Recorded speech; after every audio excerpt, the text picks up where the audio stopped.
आदरणीय व्यासपीठ आणि जमलेल्या माझ्या भगिनीनो आणि विद्यार्थ्यांनो, आज मी तुम्हाला सावित्रीबाई फुले यांच्याबद्दल थोडक्यात माहिती सांगणार आहे. 19व्या शतकात ज्ञानदेव पेडगावची पहिली स्त्री म्हणजे सावित्रीबाई फुले. सावित्रीबाई फुले यांचा जन्म 3 जानेवारी 1831 रोजी झाला. सावित्रीबाई ह्या नायगाव येथे त्यांचा विवाह पार पडला. त्यांचे करून चालले होते, परंतु त्या काळी मुलींची विवाह लहानपणीच होत. त्याप्रमाणे सावित्रीबाईंचा विवाह ज्योतिराव चंद्रभूषण मुलाची नायगाव येथे थाटामाटात पार पडला. सावित्रीबाई प्रतिभासंपन्न सवयीच्या होत्या.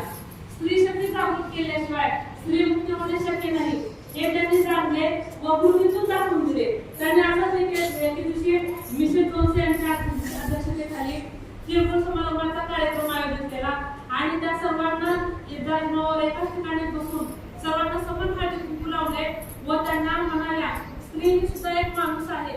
जगण्याचे खरे सामर्थ्य स्त्रीमध्येच आहे. आपल्या मुलींना शिकवा, शिक्षणाचा अर्थ त्यांना समजावून सांगा असं त्यांनी भाषणामध्ये सांगितले.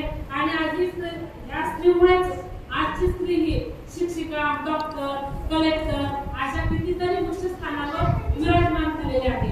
अशा या थोर विचाराच्या महिलेपासून आता महिलांनी काय शिकावे, तर एखाद्या स्त्रीवर अन्याय होत असेल तर तिला मदत करणे हे प्रत्येक स्त्रीचे कर्तव्य आहे.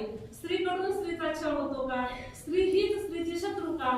अशा विविध प्रश्नांची उत्तरे महिला मंडळे, सेवा मंडळाच्यातून मार्गी लावले पाहिजेत. असा समाज निर्माण करण्याचे स्वातंत्र्य जसे सावित्रीबाई फुले यांच्या विचारात व कार्यात आहे, तशी प्रत्येक स्त्री ही सावित्रीबाई झाली पाहिजे. एवढे